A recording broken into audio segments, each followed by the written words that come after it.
कानून लागू हुआ है लव जिहाद का। जानते लव जिहाद, अगर लड़का लड़की शादी कर रहे हैं और पुलिस को किसी ने सिर्फ मुखबिरी कर दी कि लड़की किसी और धर्म की मानने वाली है, तो पुलिस आकर के फौरन अरेस्ट कर लेगी और केस दायर कर देगी। अभी आज की न्यूज है कि यूपी के अंदर मुसलमान लड़का लड़की, कुशीनगर एक जगह है यूपी के अंदर, वहां मुसलमान लड़का लड़की की शादी हो रही थी। किसी ने फोन कर दिया पुलिस को, पुलिस आई और रात भर लड़का लड़की को थाने पर रखा। जब सुबह कंफर्म हो गया कि नहीं लड़का भी मुसलमान है लड़की भी मुसलमान है, तब जाकर के छोड़ा गया। अब ऐसे ऐसे कानून बनाए जा रहे हैं हमारे भारत के अंदर, किसी को कभी भी उठाया जा सकता है। ऐसे वक्त में मेरे भाइयों हमें और आपको अपनी जिम्मेदारियों को समझना पड़ेगा और हमें नशे से और ड्रग्स के और इस तरीके की फजूल चीज़ों से अपने आप को बचाना पड़ेगा। हमारे नौजवानों, एक चीज़ आपके अंदर और भी बहुत बड़ी खराबी है। अभी आज जुमा की नमाज में मस्जिद में आप गए होंगे, लेकिन जुमा के बाद असर की नमाज में मस्जिद में कितने लोग थे ज़रा इमाम साहब से पूछो।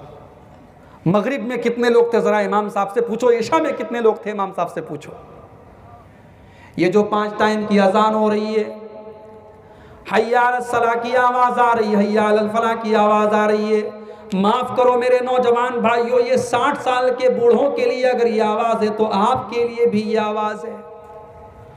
आज मस्जिद में जाकर के देखो, 80% मस्जिद के नमाजी आपको बूढ़े लोग मिलेंगे, नौजवान बहुत कम मिलेंगे। मेरे नौजवान भाइयों, मैं सवाल करता हूं कि आप नमाज क्यों नहीं पढ़ते?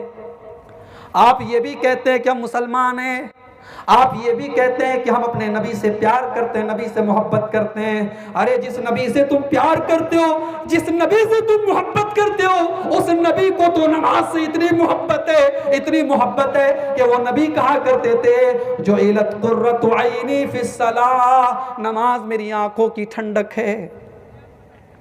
उस नबी को तो नमाज से इतनी मोहब्बत थी कि ग़ज़वा खंदक के मौके पर जब अल्लाह के नबी की असर की नमाज छूट गई, यहां तक के सूरज डूब गया और मगरिब का टाइम हो गया और अल्लाह के नबी असर की नमाज नहीं पढ़ पाए, तो अल्लाह के नबी ने बद्दुआ करते हुए कहा, आए अल्लाह इनकी कब्रों को जहन्नम की आग से भर दे, इनकी वजह से हमें असर की नमाज हमारी क़ज़ा हो गई, असर की नमाज हम टाइम पर नहीं पढ़ पाए।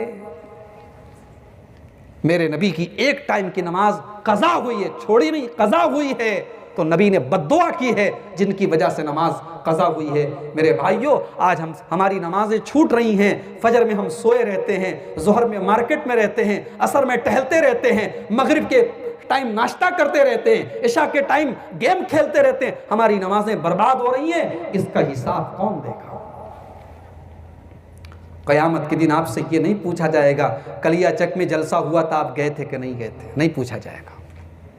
लेकिन ये ज़रूर पूछा जाएगा कि अजान हुई, नमाज का टाइम हुआ, आप नमाज पढ़ने क्यों नहीं गए? पहला सवाल यही पूछा जाएगा।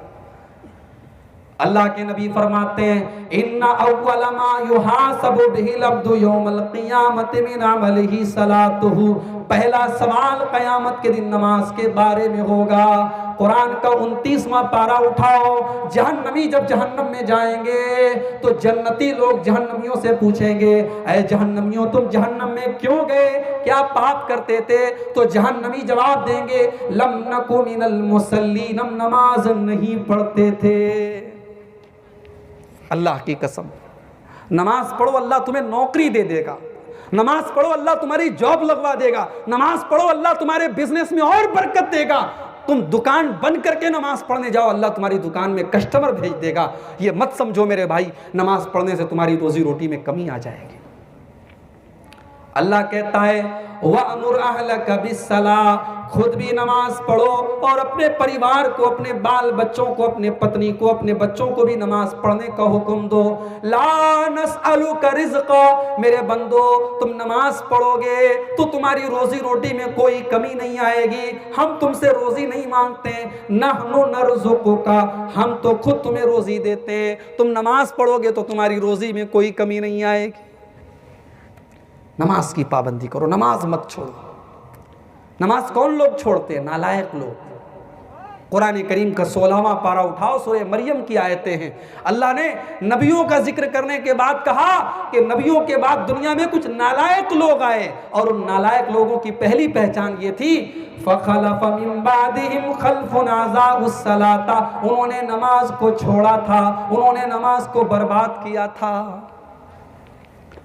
हमारे नौजवानों के अंदर एक और खराबी बहुत बड़ी आ गई है, म्यूजिक इन्हें बड़ा अच्छा लगता है। अरे मौली साहब, जब मैं सैड हो जाता हूँ, गमगीन हो जाता हूँ, तो मैं नेहा कक्कड़ के गाने सुनता हूँ, मुझे सुकून मिल जाता है। मैं फलां सिंगर के गाने सुन लेता हूँ, मुझे सुकून मिल जाता है। तेरा दिल मुर्दा हो चुका है। जिस दिल को कुरान की आयतों के जरिए सुकून न मिले, जिस दिल को रब के कुरान के जरिए सुकून न मिले, म्यूजिक से सुकून मिले, वो दिल मुर्दा हो चुका है मेरे भाई। अल्लाह के बंदों के दिल को तो कुरान की तिलावत से सुकून मिलता है। अपने मोबाइल खोलो और प्ले स्टोर में एक ऐप बता रहा हूं, उसको डाउनलोड कर लो। उसका नाम है नख्तिम, NAKHTIM, नख्तिम। मोबाइल के एंड्रॉयड के प्ले स्टोर में ये ऐप है। मैं गुजारिश करता हूं कि आप सब ये ऐप डाउनलोड कर लें। ये ऐप आपको क्या काम करेगी, अगर आपने ये ऐप इंस्टॉल कर लिया तो जब आप मोबाइल खोलेंगे, मोबाइल की स्क्रीन जैसे ही आप खोलेंगे, स्क्रीन के ऊपर कुरान की आयत आ जाएगी, और आप ये तय कर लीजिए कि मैं उस आयत को पढ़ूंगा, उसके बाद ही मोबाइल में कोई काम करूंगा। मुझे यकीन है अगर आप ये तय कर लेंगे तो जितनी बार आप मोबाइल खोलेंगे उतनी बार कुरान की उसके आगे की आयत आएगी।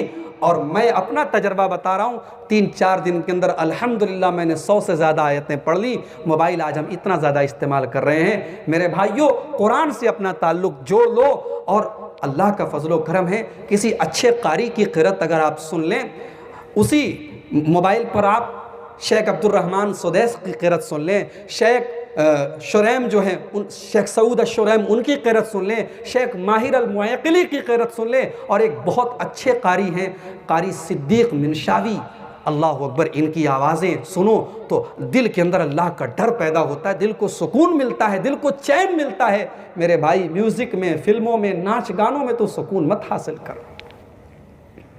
और एक बात बताऊं, तुम जब कोई फिल्म देखोगे, कोई सीरियल देखोगे, कोई गाना देखोगे, तो तुम्हें तो ये लग रहा है कि बस हम सीरियल देख रहे हैं, हम फिल्म देख रहे हैं, हम तो नाच गाना देख रहे हैं। तुम आंखों का ज़िना कर रहे हो। अल्लाह के नबी फरमाते हैं, अल-आइनानी ज़िनाहुमन नज़र, आंखों से गलत चीज़ को देखना भी ज़िना है।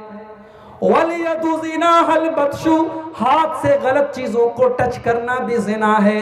वल-लिसानु ज़िनाहुल कलाम, ज़ुबान से गंदी बातें करना भी ज़िना है। वर्रिजलु ज़िनाहल खुता, और पैर से किसी गंदी जगह, किसी गलत जगह चल के जाना भी ज़िना है।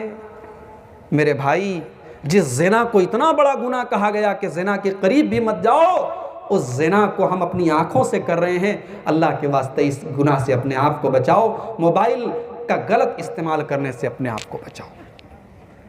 बहुत अफसोस के साथ कहना पड़ता है, जिस मोबाइल ने हमारे समाज को कहाँ पहुँचा दिया है। एक व्हाट्सएप के मैसेज के जरिए ज़िना हो रहा है आज। एक अनजान लड़की, एक अनजान लड़के के बीच में चैटिंग शुरू होती है, और वो चैटिंग जा करके ख़त्म होती है किसी होटल के कमरे तक। दोनों लड़का लड़की आपस में ज़िना करते हैं।